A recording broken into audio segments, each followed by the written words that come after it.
وما بلاش الحاجات اللي تفكر جمهور اليونايتد بالسير اليكس وتعكنن عليهم دي، لكن هنقول ايه، هي دي الدنيا وهي دي سنه الحياه. اكتر لعيبه او اغلى لعيبه تعاقد معاها السير اليكس مع مانشستر يونايتد.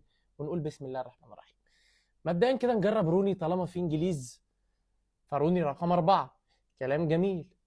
طيب اللي فوق روني ده بلغاري، فالبلغاري اللي تعاقد مع السير اليكس بيرباتوف. ماشي عشان نكون متفقين يعني. طيب والله احنا ممكن نقول مين مثلا. خلينا نقول من الهولنديين نجرب فان نيستلروي رقم 7. هل مثلا جاب فاندر سار بفلوس كتير؟ الله اعلم.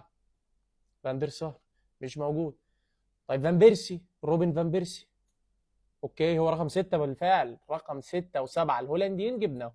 طيب خلينا بقى في 3 انجليز كمان ما شاء الله. طب خلينا نقول مثلا الانجليزي، يعني الانجليزي اللي كانوا مع السير اليكس ما كانوش كتير.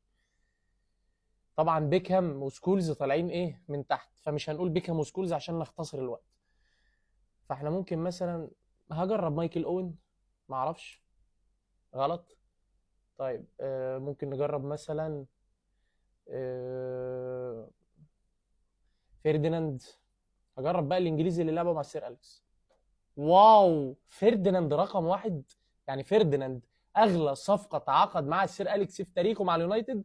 مفاجاه بالنسبه لي مش متوقعه بالمره. طيب خلينا نقول مثلا حد من الارجنتينيين. مين؟ تيفيز.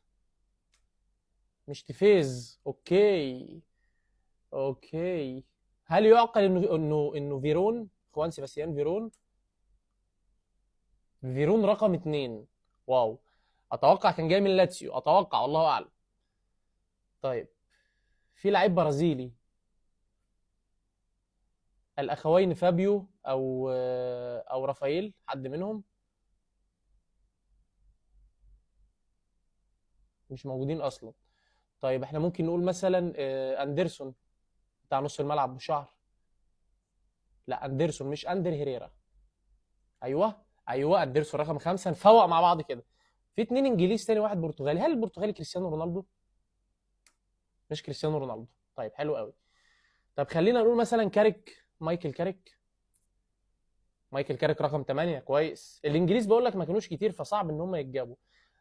هجرب بقى مثلا ويلبك، ما اعرفش. طب هار جريفز. اوكي هار جريفز رقم 10 وهو الانجليزي الاخير في الليسته بتاعتنا. اذا يتبقى لدينا رقم 9 جنسيته برتغالي ومش كريستيانو رونالدو. سهله جدا. فالمطلوب منك في الكومنتات تقول لنا مين هو اللاعب صاحب المركز التاسع معنا.